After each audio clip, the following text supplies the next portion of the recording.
af erlendum vettvangi frá árinu sem að líða.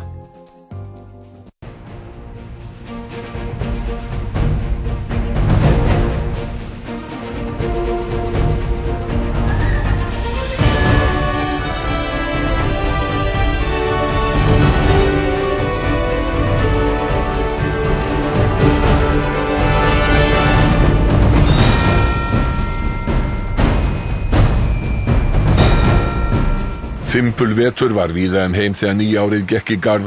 Janúar var líkur desember, óvenjulegar vetrarhörkur í Evrópu frá Skandinavíu til Miðjarðarhafs með tilheyrandi truflunum á samgöngum í lofti, á láði og legi. Veturinn var einnig óvenju harður í norður og norðvestur hluta Kína og Norður-Ameríka slapp ekki við kuldabóla. Skólahald hér í Glen Forest grunnskólanum hefur fallið niður 4 daga í röð vegna óveðursins. Það var ekki bara harður vetur vestra í bókstaflegum skilningi. Bjartsýnin sem ríkti við embættistöku Barack Obama ári fyrr var að engu orðin, frosin í hel í pólitískum brunagatti. Samdráttur var í efnahagslífinu og atvinnuleysi hafði aukist. Forsetinn hét því í stefnuræðu sinni að snúa þessari öfugþróun við. Let's seize this moment to start anew, to carry the dream forward and to strengthen our union once more. En þetta gekk ekki eftir og áhyggjur demókrata af gengi flokksins í komandi kosningum jukust eftir því sem árið leið.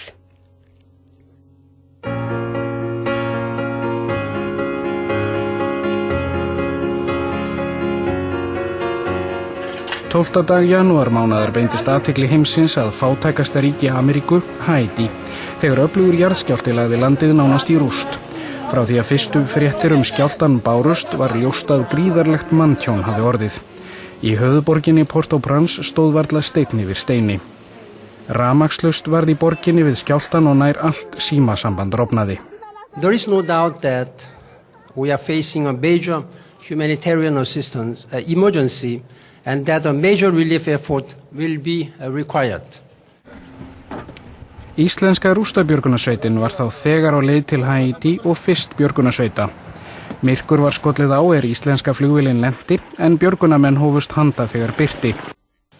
Okkur tókst fyrir svona cirka 40 mínútum að bjarga 2 stúlkum úr rústunum. Þær voru óbrotnar en orðnar mjög þurrar, þannig að við sjúkraliðið okkar settið vökva og annað og síðan voru þær fluttar á sjúkrahús.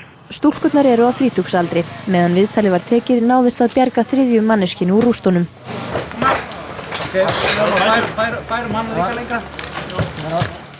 Ingvar Þórisson sem fylgdi íslensku sveitinni myndaði björgunina. Það gerði einnig fréttamenn CNN sem sýndu frá björguninni. Margar þjóðir brugðust skjótt við og sendu hjálparsveitir, björgunamenn, lækna og hjúkrunarfólk. Nær allar stofnanir landsins sem ekki voru beysnar fyrir voru í lamasessi, hafnir, vegir og flugvöllur. Flest sjúkrahús höfðu hrunið, líkhús yfirfylltust og grafa þurfti tugþúsundir í fjöldagröfum. Þetta tafði allt björgunarstarf sem og að engin samhæfð stjórn var á starfinu, flugvélar með bráðnauðsynleg hjálpargögn þurftu frá að hverfa. Þeir sem leiða hefðu átt þessa aðstoð, það er að segja stjórn Haítí og Sameinuðu þjóðirnar, urðu fyrir miklum búsifjum, þeir urðu óvirkir, þeir mistu bæði menn og mannvirki og svo eru almannavarnir hér hverfandi. Sorglega fáum var bjargað á lífi úr rústunum, aðeins 150 manns. Ein þeirra var Faradia Moas sem íslenska sveitin bjargaði.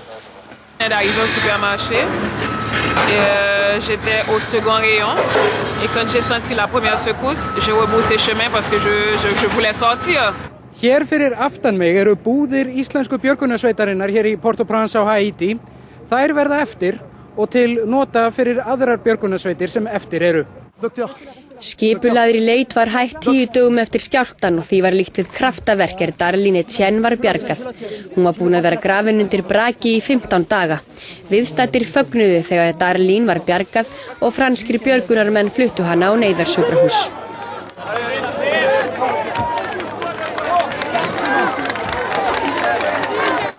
Smám saman komst betra skipulag á hjálparstarfið en vandamálin voru gríðarleg. Að minnstakosti 1 milljón manna var heimilislaus í og við Port-au-Prince. Hvar sem rótað koma líkin enn í ljós. Allt athafnalíf lamað og uppbyggingin ekki önnur en naglar og bárujárnsplötur. Það dylst engum hér að núverandi ástand verður langvarandi. Þetta gríðarlegt álag á þessu fólki. Fólk logandi hrætt. Það mjög erfitt. Það finnst mér kannski erfiðasta sem ég séð þegar fólk segir ég á ekkert að borða, ég er svo svangur. Geð mér eitthvað að borða. Yfirvöld segja að 230.000 manns hafi farist og 300.000 slasast, en sennilega verður aldrei vitað hversu margir fórust. Endurreisnarstarfið hefur gengið hægt. Í haust kom svo upp kólerufaraldur sem hefur orðið að minnstakosti 1800 manns að bana.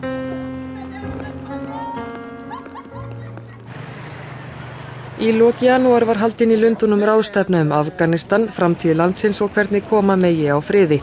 Fulltrúar 70 ríkja sátu ráðstefnuna og Hamid Karzai, forseti Afganistan, sagði að það væri krafa landsmanna að leitað yrði friðar og sátta.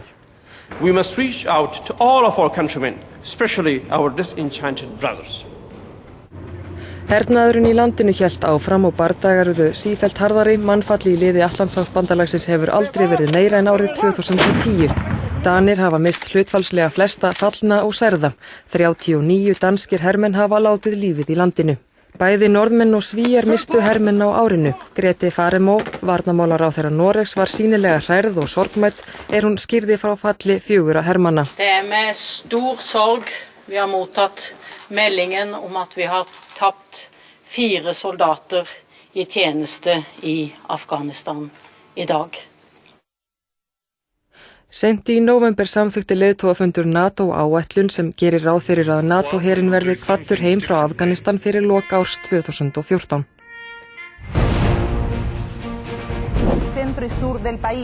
Gríðarlega öflugur jarðskjálfti varð í Síle 27. febrúar. 8,8 stig, 500 sinnum öflugur en jarðskjálftin á Haítí. 521 lést í skjálftanum, 100 annarra slösuðust og gríðarlegt eignatjón varð. Alltaf 2 milljónir mistu heimili sín. Hér heima höfðu menn áhyggjur af 38 Íslendingum sem taldir voru á jarðskjálftasvæðinu. Þeir sluppu.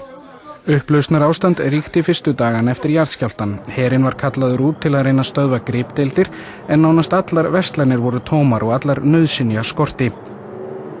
Munurinn á manntjónin í jarðskjálftanum í Síle og Haítí var fyrst og fremst vegna þess að allir innviðir samfélagsins í Síle eru þróaðir en ekki á Haítí, fátækasta landi vesturhvels. Toyota þurfti að innkalla nærri 500.000 nýrra bifreiða af gerðinni Prius í febrúar. Þetta var áfall fyrir stærsta bílaframleiðanda heims sem hafði nýlega þurft að innkalla 8 milljónir bifreiða vegna galla í bensíngjöf. Það var Auðmjókur forstjóri sem bað Toyota eigendur afsökunar. Let me assure everyone that we will redouble our commitment to quality. Fleiri bílaframleiðendur lentu í vandræðum, báðar sænsku bílasmiðjurnar Saab og Volvo skiptu eigendur. Geely, stærsti bílaframleiðandi Kína, keypti Volvo og hyggst opna Volvo verksmiðju í Kína. Hollenski lúxusbílaframleiðandinn Spyker keypti svo Saab af bandaríska bílarisanum General Motors. Þar með var komist hjá lokun fyrirtækisins. Vetrarhörkur héldu áfram í febrúarmánuði, mörgum til armæðu en ekki öllum.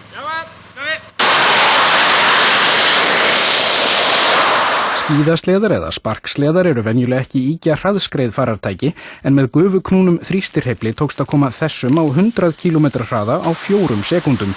Hann gæti veitt mörgum kvartmílufáknum keppni. En á meðan vetrarkuldar héldu fólki enn í heljargreipum var heldur betur að hitna í Grikkjum. Sósíalistastjórn Georgs Papandreou samþykkti róttækar aðhaldsaðgerðir sem bitna harkalega á almenningi sem hvað eftir annað efndi til mikilla mótmæla. Evrópusambandið kvaðst ætla að koma til hjálpar en markaðsmenn höfðu ekki trú á aðgerðunum og þrýstingur jókst mjög á evruna. Meiri harka hljóp í mótmælin og í maí létust 3 eldur var lagður að banka. Eftir það komst meiri ró á. Enginn hafði viljað ganga svona langt. Efnahagsástandið hélt áfram að versna. Evrópusambandið tregaðist við að skýra frá hvað sambandið ætlaði nákvæmlega að gera til bjargar Grikkjum. Þjóðverjum fannst það ekki þeirra hlutverk að greiða fyrir óráðsíu Grikkja. Svo fór þó að Angela Merkel kanslari komst að þá skoðun að setja yrði upp björgunarsjóð. Weil wir spüren, scheitert der Euro, dann scheitert nicht nur das Geld. Dann scheitert mehr. Dann scheitert Europa, dann scheitert die Idee der europäischen Einigung. Þjóðverjar voru í lykilhlutverki í efnahagsaðgerðum Evrópusambandsins. Fyrir utan Grikkland höfðu menn áhyggjur af efnahagsástandinu á Spáni, í Portúgal, á Írlandi og jafnvel Ítalíu. Flest Evrópusambandsríki voru í óðaönn við að tilkynna aðhaldsaðgerðir og niðurskurð. Í Danmörku var lögð mikil áhersla á að koma höndum yfir peninga sem menn væru að reyna svíkja undan skatti. Skattayfirvöld fengu tíkina Kass í lið með sér og hún hefur fundið sem nemur 100 milljóna íslenskara króna. Det var godt, kasser. Ja, det var godt, kasser. Vi finder det i tøjet indsyet, eller nogen skjuler det så engang ikke. De har det bare i en kuvert.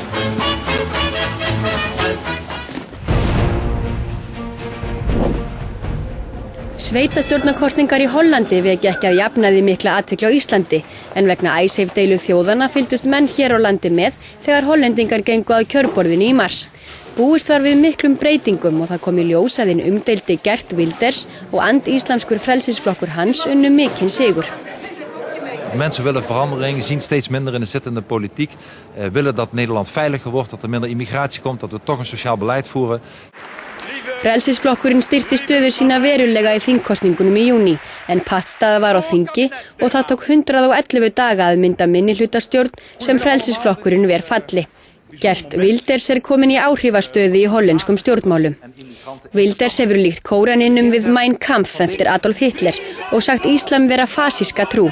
Hann var leiddur fyrir rétt sakaður að espa fólk gegn múslimum. Réttarhöldunum ekki lokið.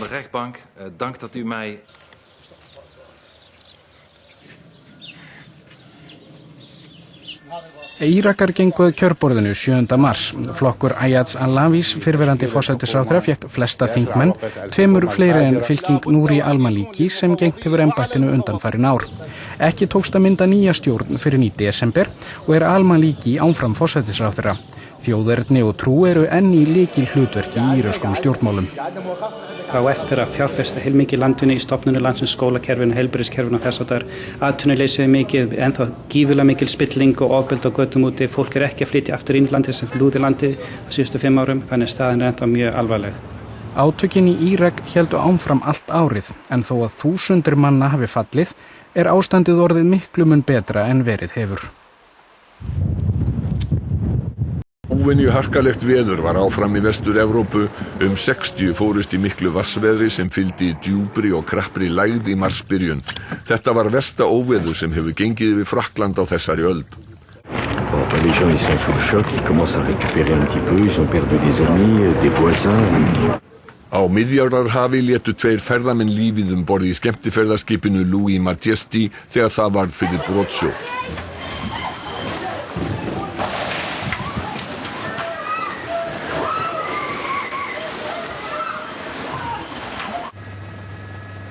Á sama tíma voru fleiri skip föst í ís á Eystrasalti en dæmi voru í aldarfjórðung. Meðal þeirra voru nokkrar ferjur en borð voru þúsundir farþega. Vísindamenn hrópuðu og klöppuðu og fögnuðu þegar tókst að láta róteindir skella saman með meiri orku en nokkru sinni áður á nærri því hraða ljóssins. Þetta var í lok mars í CERN-öreindarhraðlinum í 27 km löngum hringlaga göngum og 100 metra dýpi undir landamærum Sviss og Frakklands. Eindirnar klofna í margar nýjar sem síðan eru rannsakaðar. Tilgangurinn að varpa ljósi á tilurð alheimsins og kanna eiginleika efnis. Vísindamennirnir vonast til að sjá Higgs-bóseindina sem talin gegna afar mikilvægu hlutverki í gerð alheimsins en hefur aldrei sést í tilraunum.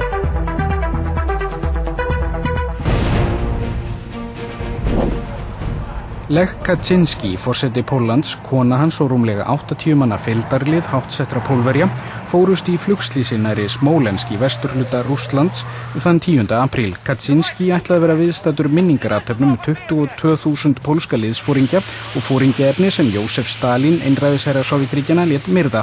Þoka var á svæðinu og var flugmönnum ráðið að hætta við lendingu. Þeir fylgdu því ráði ekki og vélin skall til jarðar í skóglendi. Pólverjar voru harmisleiknir þegar þeir heyrðu tíðindin. Andstæðingar og fylgismenn forsetans saminuðust í sorg. To najbardziej tragiczne zdarzenie w tej niewojennej historii Polski.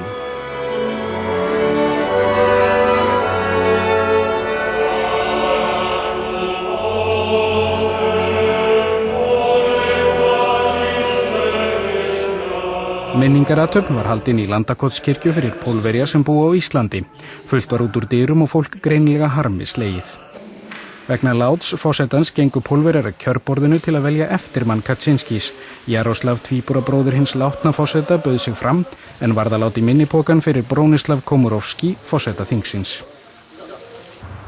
Það voru forsetakosningar í grannríkinu Úkraínu. Viktor Yanukovych, sem talinn hallur undir Rússa, bar sigurorð af Júlíu Tímoshenko. Þegar Yanukovych vildi framlengja herstöðvasamninga við Rússa, kom til slagsmála í þinginu. Stjórnarandstaðan lét eggjum og öðru lauslegu rigna yfir þingforsetan sem varðist fimlega með regnhlífum sem hann var nógu forsjáll til að hafa meðferðis. Áflóð brutust út og nokkrar reyksprengjur voru sprengdar inn í þingsalnum. Allt kom þó fyrir ekki, þingið staðfesti samningin við Rússa.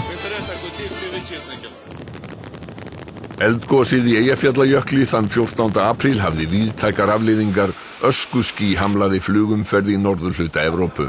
Over 30.000 i dag har vært passasjerer som berøres. Innan fárra daga stöðvaðist flugumferð yfir Atlantshafið og að mestu innan Evrópu. Flugvélar og farþegar sátu á jörðu niðri og komust hvergi. Angela Merkel kanslari Þýskalands komst til dæmis ekki heim úr opinberi heimsókn í Bandaríkjunum. Vél hennar þurfti að lenda í Portúgal og Merkel ásamt föruneyti tók rútu heim til Berlínar. Flugfélögin töpuðu háum upphæðum og það var ekki fyrir 23. apríl nýjar viðmiðunarreglur tóku gildi að flug hófst á ný. Raskanir urðu þó áfram allt til miðs maímánaðar. Ísland og Eyjafjallajökull voru á allra vörum. I hate Iceland! I hate Iceland! You get a lot of stag parties leaving Edinburgh at this time of the morning, a lot of drink taken in the early hours as well. Margar spaugilega tilraunir til að bera fram nafn eldfjallsins heyrðust.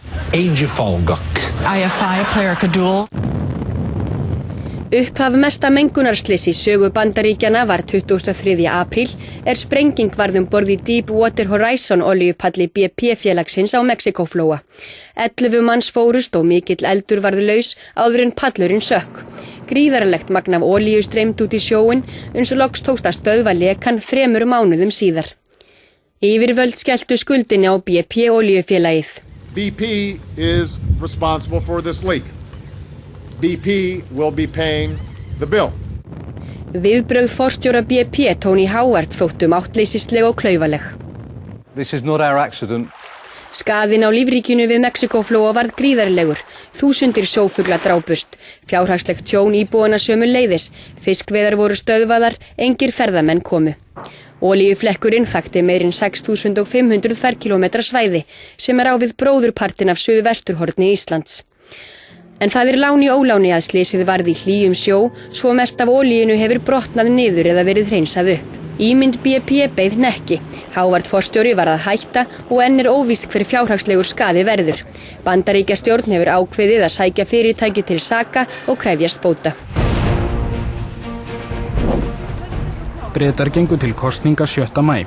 Kjósendur voru greinilega orðnir þreyttir á verkamannaflokknum sem hafði verið við völd í 13 ár. Brown forsætisráðherra auðveldaði flokksmönnum sínum ekki í baráttuna þegar hann sagði hálfsjötuga ekkju og diggan kjósanda verkamannaflokksins fordómafulla. Hann áttaði sig ekki á að hann var með sendihljóðnema. It's a disaster. Well, just... Okay. Should never have put me with that woman. Whose idea was that? What did she say? Oh, everything. She just a sort of bigoted woman. Said she used to be Labour. I mean, it's just ridiculous. What is your instant reaction to that? I mean, very upsetting. I'm very upset. Did you expect that from him? No. You told me that you were a lifelong Labour supporter. Yes, I am. And you have a postal vote ready to win. Will you be sending that? No. Og það voru fleiri stuðningsmenn verkamannaflokksins sem létu vera að kjósan því flokkurinn gafst afhroð. Úrslit kosningana urðu að engin flokkur fékk meirihluta þingsæta. Slíkt hafði ekki gerst síðan 1974. Íhaldsflokkurinn fékk flest þingsæti 307, verkamannaflokkurinn 258 og frjálslyndir demokratar 57. David Cameron, leiðtogi íhaldsmanna, myndaði stjórn með frjálslyndum demokratum, fyrstu samsteypustjórn í Bretlandi frá því í síðari heimsstyrjöldinni. Það þótti góðs viti að vel fór á með þeim Cameron og Clegg á fyrsta blaðamannafundinum þar sem þeir göntuðust. We're all going to have. I'm afraid I did once. We're all. Come back. Þrátt fyrir ólíkar áherslur flokkana voru þeir sammála að harkalega þyrfti að draga saman í ríkisrekstri, fjármál ríkisins var í algjörum ólestri. The first priority is to reduce the deficit and restore economic growth. Gordon Brown lét af leiðtogaembættinu eftir kosningaósigurinn og fékk svo kaldar kveðjur frá fyrirrennara sínum Tony Blair. The relationship with Gordon was very, very difficult. It was also very close. And even though towards the end, I think, frankly, it was hard going on impossible. Ed Miliband tók við leiðtogaembættinu af Brown. Tælenski herinn lét til skarar skríða gegn tugþúsundum stjórnarandstæðinga 19. maí. Þá höfðu þeir lamað athafnalíf í stórum hluta höfuðborgarinnar Bangkok í 2 mánuði. Stjórnarandstæðingarnir, flestir stuðningsmenn Thaksin Shinawatra, fyrrverandi forsætisráðherra, höfðu komið sér upp búðum nærri miðborginni. Þeir hétu því að fara hvergi fyrir en Abhisit Vejjagiva, forsætisráðherra og stjórn hans færi frá og boðaði yrði til kosninga. Hvað eftir annað kom til blóðugra átaka sem kostuðu nærri 100 manns lífið. Eftir að ró var komin á að nýju hét Abhisit forsætisráðherra þjóðarsátt pólitískar umbætur. Undir lok maí réðust Ísraelsmenn á skipalest sem var á leið til Gaza-svæðisins með hjálpargögn en landamæri Gaza hafa verið lokuð frá árinu 2007 þegar Hamas-samtökin komust til valda. 9 Tyrkir féllu. Ísraelsmenn sögðu að skotið hefði verið að hermönnum þegar þeir fóru borð og sendu út myndir af vopnunum sem beitt var, teygjubissum, marmarakúlum og járnstöngum. Ísraelsmenn voru fordæmdir allan heim, einnig á Íslandi. Össur Skarphéðinsson, utanríkisráðherra, sagði Gaza í raun vera risastórt fangelsi þar sem alþjóðalög væru brotin á íbúum. Ísraelsstjórn slakaði lítillega á innflutningsbanninu á Gaza en það breytir litlu fyrir daglegt líf íbúa þar. Poverty rates are going up. The economic situation is very bad. Unemployment rates are really high. But in the same time, people are still living. People do have the hope to continue their lives. Hvorki gengur né rekur í friðarviðræðum Ísraelsmanna og Palestínumanna. Milljónir manna reyna árlega að flýja fátækt og eymd í þróunaríkjum og komast til ríkullandana. Þeir eru ofurseldir smyglurum sem gera sér eymd fólksins af féþúfu. Margir drukkna í Evrósánni á landamærum Grikklands og Tyrklands. Þetta var áður aðal farartálminn hér en nú hefur batnandi sambúð Grikkja og Tyrkja valdið því að svona jarðsprengjubelti er óðum að hverfa hérðan af landamærum ríkjanna. Straumur flóttafólks þessa landleiðin í Evrópu hefur því 6-faldast á einu ári. Hér á aðeins 80 km belti við Evrósálma hafa 7000 verið gripnir á leið sinni inn í Evrópu þar sem af árinu.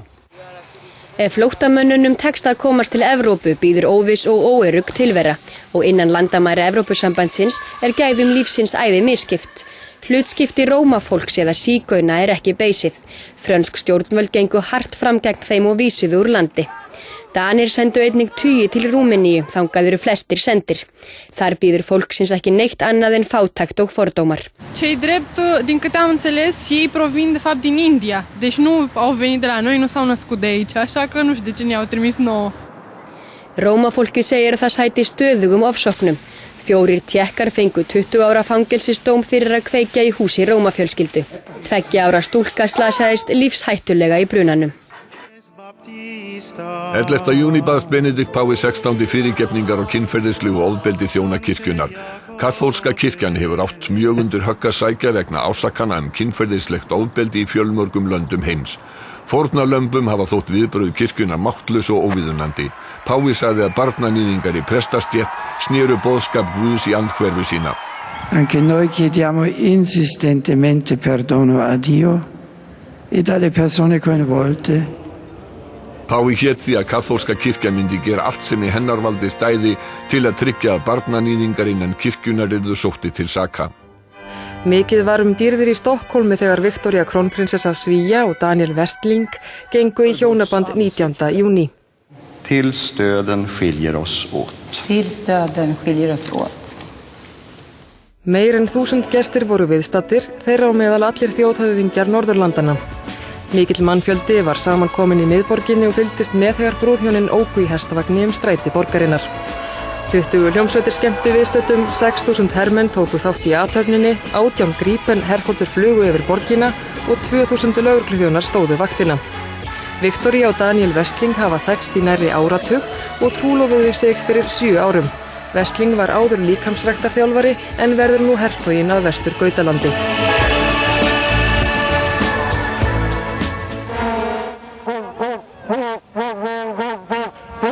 Augu heimsins beindust að Suður Afríku en heimsmeistarakeppnin í knattspyrnu var þar. Líklega munu margir minnast keppninar fyrir vuvuzela lúðrana sem eru afar háværir og fór í taugarnar á mörgum. Heimamenn létu það sem lúðra þytum eyru þjóta og héldu áfram að blása af fullum krafti. Solar Impulse, flugvél sem knúin sólarorku, var á lofti í rúman sólarhring í júlíbyrjun og þótti það mikið tæknilegt afrek. Flugvélin líkist einna helst Mosquito-flug en Solar Impulse hátækniflugvél smíðuð með allra nýjustu tækni til að sýna fram á að hægt sé að nota endurnýjanlega orku á fleiri sviðum en menn hafa hingað til ætlað. After landing, we have shown that with renewable energies and energy savings, you can achieve impossible things. Nú stemt að því að Solar Impulse fljúgi í kringum jörðina. Það var sem kalda stríðið væri enn í fullum gangi þegar Bandaríkjamenn og Rússar skiptust á 14 njósnurum í Vínarborg 9. júlí. 10 Rússar sem höfðu búið í Bandaríkjunum höfðu verið handteknir nokkrum dögum fyrr og sakaðir njósnir. Þeir játuðu og var skipt á þeim og 4 Rússum sem afplánuðu þunga dóma í heimalandinu fyrir að hafa njósnað fyrir Bandaríkin. Utanríkisráðuneyti Rússlands sagði njósnaraskiptin sína að samskipti landanna væru góð. Talsmaður bandaríska utanríkisráðuneytisins sagði engan ávinning af því að halda njósnurunum 10 í fangelsi vestanhafs. There is political desire to fix the problem and not to develop the scandal. Óvenjumiklar rigningar ollu flóðum og manntjóni í mörgum ríkjum Asíu í sumar. Pakistan varð verst úti allra ríkja. Í lok júlí urðu mestu flóð í sögu landsins. Áætlað að þau hafi haft áhrif á líf að minnstakosti 20 milljóna manna. Tíma var 1/5 hluti landsins undir vatni. Það nærri 2-falt flatarmál Íslands. Vegir, járnbrautir og brýr skoluðust á brott. Fjöldi bæja og þorpa einangraðist og einungis var hægt að koma vistum og hjálpargögnum með þyrlum til 800.000. Herinn og hjálparsveitir réðu engan veginn við ástandið. Það voru einfaldlega ekki til nógu margar þyrlur.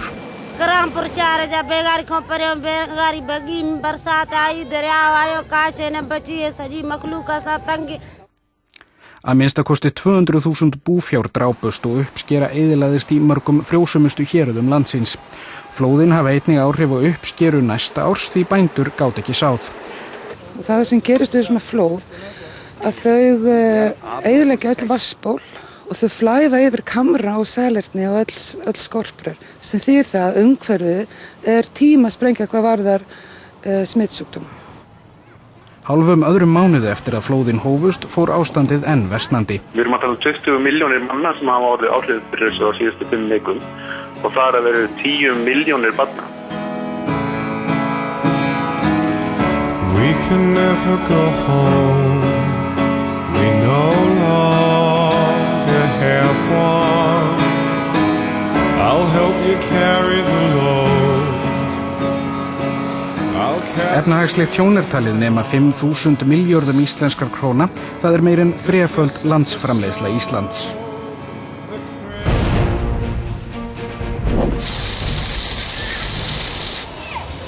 Öfgar í veðri ollu manntjóni í Evrópu. Í júlí og ágúst voru miklir hitar valdir að dauða þúsunda manna.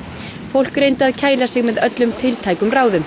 Íbúar í sjálfstjórnarlýðveldinu Jakútíu í Síberíu fjölmenntu á Búlusjökul. Venjulega Síbería ekki tengd miklum hitum en jafnvel þar var óvenju heitt. Alla Evrópu flyktist fólk á baðstrandir og að ám og vötnum. Í Rússlandi og Póllandi drukknuðu margir þeir fóru úr miklum lofthita í svalara vatn þar sem leið yfir þá. Margir svöluðu þorstanum með köldum bjór og yfirvöld í Póllandi sögðu fólki að leggjast alls ekki til sunds hefði það drukkið áfengi. Pogoda taka, że tylko siedzieć w wodzie, jak najwięcej wody, pić dużo wody. Á Brøndby-ströndinni við Kaupmannahöfn kvartaði tískuritstjóri yfir hallærislegum baðfötum karlmanna. Það utrolig mange með 10 år gamle badeshorts. Í Rússlandi höfðu mennum alvarlegri hluti að hugsa. Veðurstofan þar sagði í ágústbyrjun að hitabylgjan þar væri svo versta í að minnstakosti 1000 ár, eða frá því að annálaskrif hófust í Rússlandi. Í Moskvu létust 700 manns á hverjum degi, nær tvöfalt fleiri en í venjulegu árferði. 100 skógarelda urðu öðrum að aldurtila. Illa gekk að ráða niðurlögum þeirra. Нижний белье, верхний, своей жены, детей. Телевизор новый взял. Еще кое-какие вещи, а крупные вещи оставил. Talið að skógareldarnir og hitabylgjan í Rússlandi hafi orðið 15.000 manns að bana og hafi eyðilagt fjórðung korn uppskerunar. Rússnesk yfirvöld bönnuðu útflutning á korni og það olli verðhækkun á hveiti. 19. ágúst var hitamet slegið í Moskvu í 22. sinn þetta sumar, en nóttina byrjaði svo loks að rigna. Столь аномальные процессы, как жара, они бывают крайне редко. Á meðan Rússar glímdu við skógarelda voru mannskæð flóð vestar í álfunni. Úrhellisrigning í Mið-Evrópu olli manntjóni og flóðurð í Póllandi, Þýskalandi og Mið-Evrópu allt suður til Serbíu. Oh, hit that! Oh no! Oh no, no, no, no, no. Sláandi myndir af skýstrók náðist í Minnesota í Bandaríkjunum. Strókurinn fór yfir sveitahérað í vesturhluta ríkisins.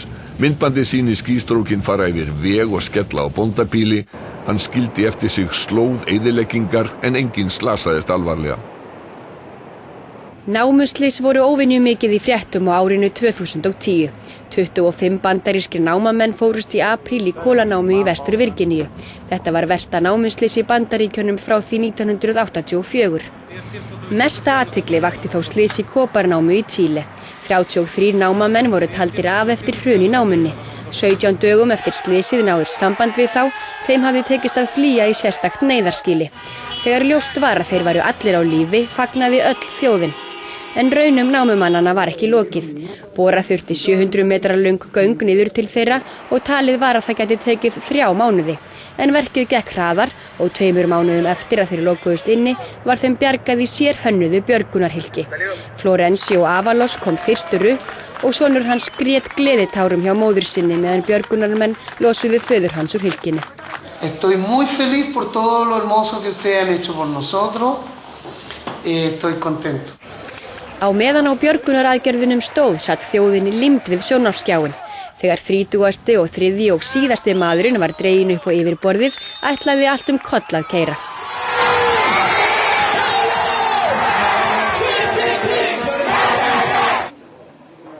Örfáum dögum eftir björguninni í Chile fórust 36 námumenn í Kína. Þar eru námuslys afar tíð og meir en 2600 námumenn fórust þar á árinu 2009. Mánuði síðar lokuðust 29 námumenn í einni stærstu kolanámu Nýja-Sjálands eftir öfluga sprengingu. Af ótta við eiturgufur eða að önnur sprenging yrði var ekki talið óhætt að senda björgunamenn inn í námuna. Sá ótti reyndist á rökum reistur því önnur sprenging varð og þá var ljóst að engin von væri að mennirnir væru á lífi. 29 men whose names and faces we've all come to know will never walk amongst us again. This is a national tragedy. Gríðarlegur viðbúnaður var í Kaupmannahöfn 10. september eftir að sprenging varð á hóteli í miðborginni. Blóðugur maður sást hlaupa frá hótelinu út í Hási Örstöðsgarðinn þar sem lögreglan handtók hann. Í fyrstu var ekki ljóst hvort tilraun til hryðjuverks hafi verið að ræða og lögreglan gat ekki borið kennsl á mannin. Maðurinn neitaði að segja til sín. 5 dögum eftir að hann var handtekinn uppgötvaði dagblaðið BT hver maðurinn væri.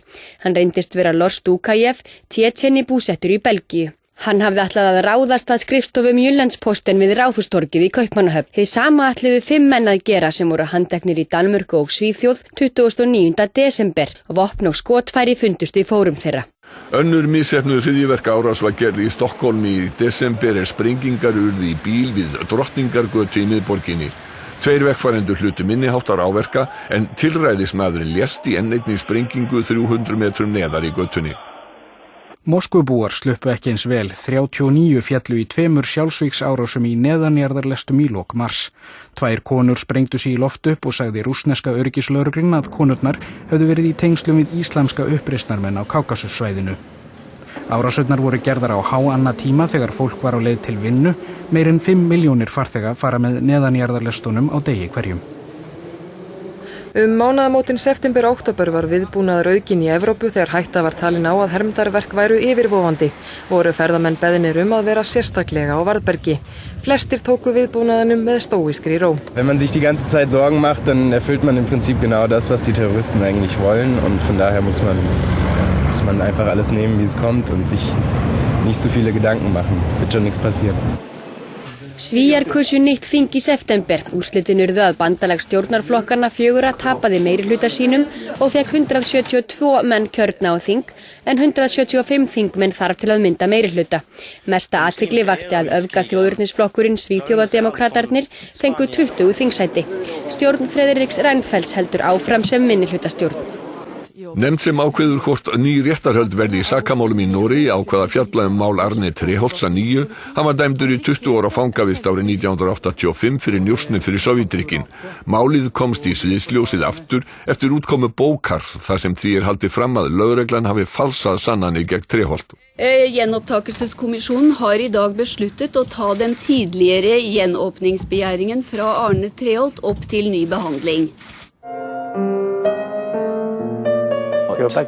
Franski kvikmyndaleikstjórinn Claude Chabrol lést í september 79 ára að aldri. Hann var í hópi kvikmyndagerðamanna sem hófuðu leikstýra 1960 og kenndur við nýju bylgjuna, Nouvelle Vague. Annar þekktur kvikmyndaleikstjóri Blake Edwards lést í desember 88 ára að aldri. Frægustu myndir hans voru án efa Breakfast at Tiffany's með Audrey Hepburn. I never could do that. It's easy. Og myndasirpanum Bleika Pardusinn með Peter Sellers.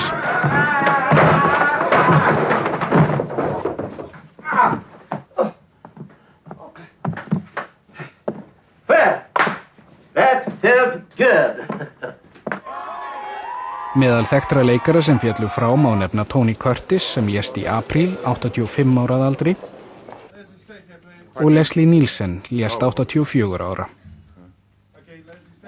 Fólk sem átti leið fram hjá Colosseum hringleikahúsinu í Rómaborg í september rak í rogastans. Ekki bara á öðru en að eitt af 7 undrum veraldar stæði í ljósum logum. Sú var þó ekki raunin, heldur var að ræða gjörning sem listamennirnir og hjónin Týra Hilden frá Danmörku og argentínumaðurinn Pío Díaz stóðu að. Með því að láta líta svo út að Colosseum væri að brenna, vildu þau vekja athygli á því að mannkynið þyrfti að leggja áherslu á að varðveita arfleifð sína. 9 létu lífi þegar stífla brast og úrgangur úr súrálsverksmiðju flæddi yfir bæinn Kolontar í Ungverjalandi í byrjun október. Rauðleit og eitruð eðjan var geymd í þró og var flóðið alltaf 4 metra djúpt. Eðjan skolaði burt bílum og öllu skemmdum á húsum, brúm og öðrum mannvirkjum. Fjöldi manna var fluttur á sjúkrahús með brunasára af völdum úrgangsins sem mjög ætandi og hættulegt að fá hann á húðina. Íbúar Kolontar voru fluttir á brott af ótta við að önnur stífla bristi. Där tudjuk azért, mert veszély van azért, most is van veszély. Azt is elöntheti. Viktor Orbán, forsætisráðherra Ungverjalands, sagði að slysið hefði orðið vegna vanrækslu eða mistaka. Forstjóri súrálsverksmiðjunnar var handtekinn og sakaður glæpsamlega vanrækslu. Ungversk yfirvöld telja að hreinsunarstarfið taki ár. Í október herti sænska lögreglan mjög leitað manni som skaut á hörundstökka innflytjendur úr launsátri. Det är någon som skjuter personer när de står. Om det är så för att de är ensamma på en busshållplats så att man minimerar vittnen eller det råkar bli så i vart fall och det är ju en av arbetshypotesen. Skotárásirnar höfðu verið gerðar af og til í meira en ár och skiljanlega voru inflytjendur skeldir. Alltså själv, eftersom jag är invandrare så jag känner mig att jag kan hamna på fel plats på fel tid så att jag kan bli en av dem. Í byrjun nóvember var 38 ára sænskur karlmaður handtekinn á heimili sínu í Malmö. Maðurinn var félagi í byssuklúbbi og 2 skotvopn fundust á heimili hans. Síðar var skýrt frá því að maðurinn væri grunaður morð á 2 innflytjendum og 5 morðtilraunir í Malmö árið 2003. 8. október var tilkynnt hver fengi friðarverðlaun Nobels. Den norske Nobelkomité har bestemt at Nobels fredspris for 2010 skal tildeles Liu Xiaobo for hans lange og ikke-voldige kamp for menneskerettigheter i Kina. Þessi ákvörðun vakti mikla reiði Kínverja. Þeir sögðu Norðmenn hafa verðlaunað ótíndan glæpamann en Liu Xiaobo afplána nú 11 ára fangelsisdóm. Yfirlýsingar Norðmanna að Nóbelsnefndin væri algjörlega sjálfstæð og óháð og komið norskum stjórnvöldum ekkert við megnuð ekki að sefa reiði Kínverja.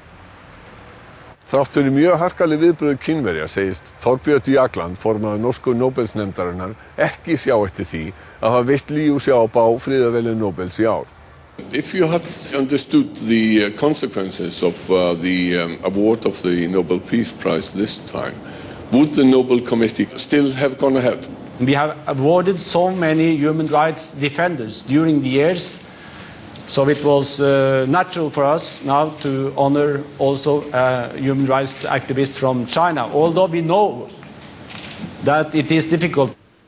Kínverjar lögðu hart að bandamönnum sínum að hundsa athöfnina í Ráðhúsi Ósló 10. desember og 19 þjóðir höfnuðu boðum að senda fulltrúa.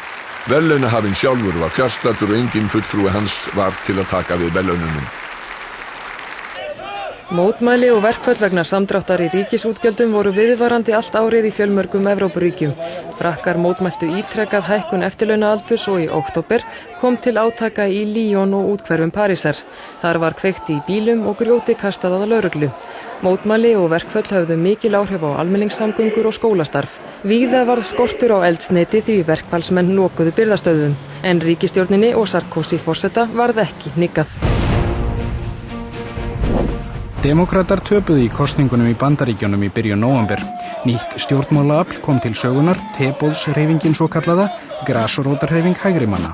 Repúblikanar unnu meirihluta í fulltrúadeild Bandaríkjaþings og voru sigurreifir. We're witnessing a repudiation of Washington, a repudiation of big government, and a repudiation of politicians who refuse to listen to the American people.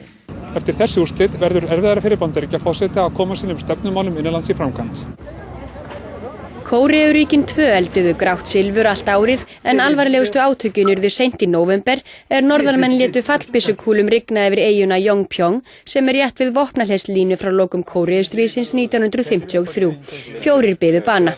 Gríðarleg spenna myndaðist og herir beggja ríkja voru í viðbragðsstöðu. Fréttaskýrendur settu árásina í samband við valdabaráttu innan valdaklíku Norður Kóreu en Kim Jong-il, leiðtogi kommunistaflokksins, hafði nýlega skipað son sinn Kim Jong-un eftirmann sinn. Norður Kóreumenn sögðu hins vegar að Suður Kórea hefði átt upptökin. Þó að ekki hafi komið til frekari átaka á Kóreuskaganum, ríkir þar enn gríðarleg spenna. Aung San Suu Kyi, leiðtogi stjórnarandstöðunnar í Myanmar áður Burma, var látin laus úr 7 ára stofufangelsi. Hún sagði stjórnmálabaráttu sinni langt í frá lokið en lagði áherslu á að barátta hennar yrði friðsamleg eftir sem áður.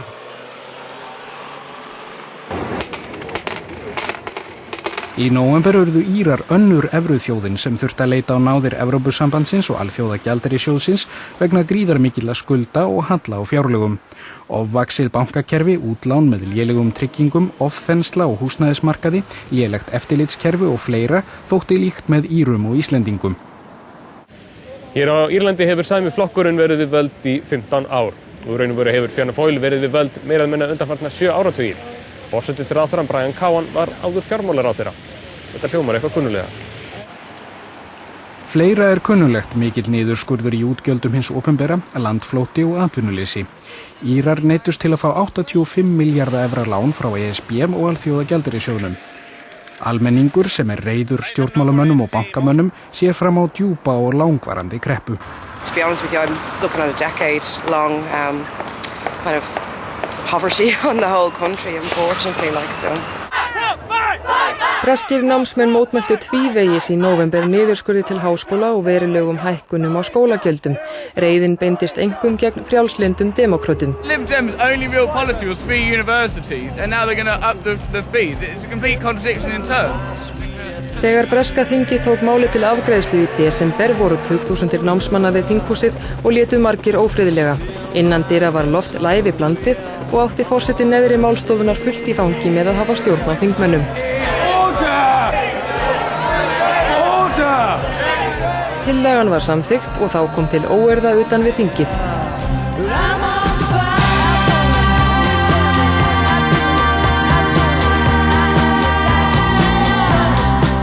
Nokkrir mótmælendur veittust að bifreið Karls prins af Wales og Kamilu konu hans kvöldið þeir voru á leið í leikhús. Skemmdir voru unnar í miðborginni og eldur lagður að jólatrénu á Trafalgartorgi.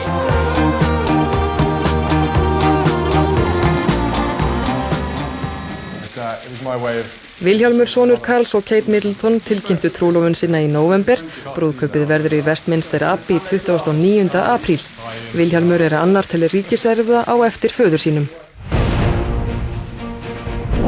Slæmar fréttir dundu yfir Færeyinga í desember Faroe Seafood langstærsta sjávarútvegs- og fiskvinnslufyrirtæki eyjanna varð gjaldþrota eftir langvarandi taprekstur.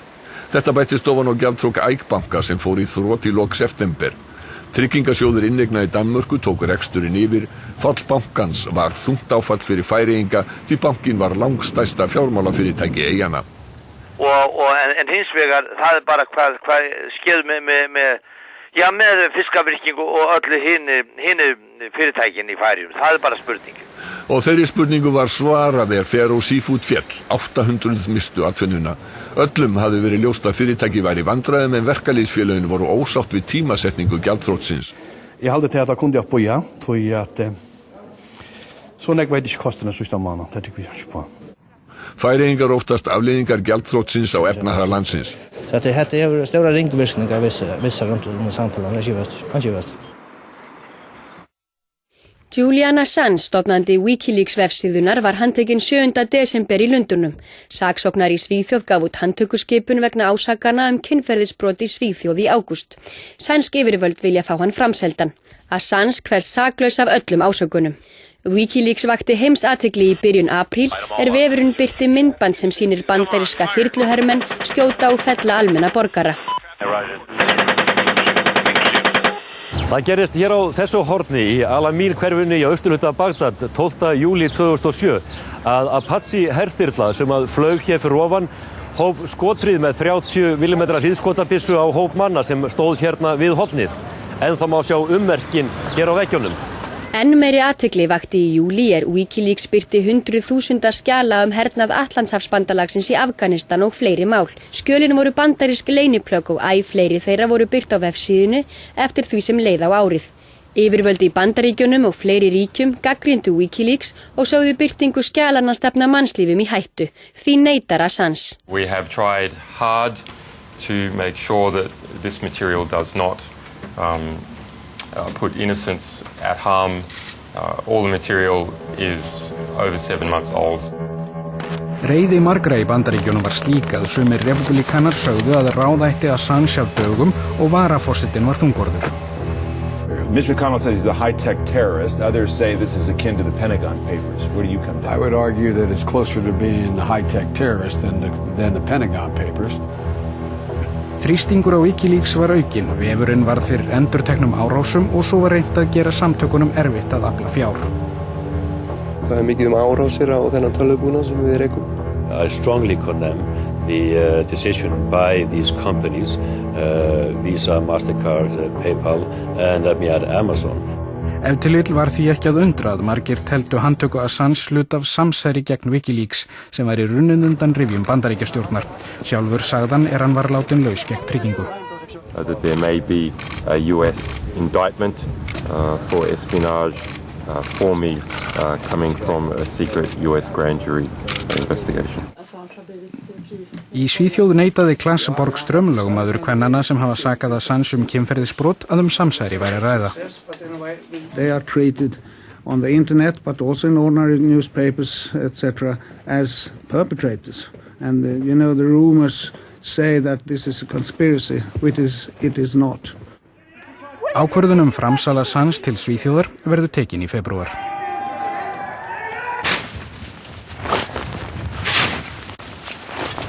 Árið endaði eins og það byrjaði með miklum kulda og snjóþyngslum í Evrópu og Ameríku sem á miklum samgöngutruflunum, einkum á flugumferð. 100 manna sem komust hvergi þurfti að eyða jólanóttina á Charles de Gaulle flugvelli í París. Desember mánuður 2010 sá kaldast í mörgum Evrópuríkjum frá því mælingar hófust. Öll flugumferð til og frá New York, Philadelphia, Boston og fleiri borgum og austurströnd Bandaríkjanna stöðvaðist mikill bílur gekk yfir á annan í jólum. Tugþúsundir manna komust hvorki lönd né strönd. I came in here, she had one, I grabbed the other, wheeled them together, and we actually got a third combo pack out of the deal. I like what you've done with the place. We're thinking about room decor later on tonight. Neyðarástand skapaðist á Borgundarhólmi þar kyngdi niður snjó eftir jólin. Mesta fannfergi í manna minnum var á inni og fólk var innilokað í húsum sínum dögum saman. Herinn þurfti að koma á þungaðri konu á sjúkrahús með beltabíl. Þegar hann stöðvaðist fór ljósmóðir síðasta spölinn á skíðum, hermenn gátu losað bílinn og sótt konuna. Fæðingin gekk á óskum, móður og barni heilsast vel. Þetta heilbrigður drengur sem heitir Mikkel. Svona var árið 2010 sem nú alveg að verða búið. Fréttastofa Ríkisútvarpsins óskar landsmönnum gleðilegs árs.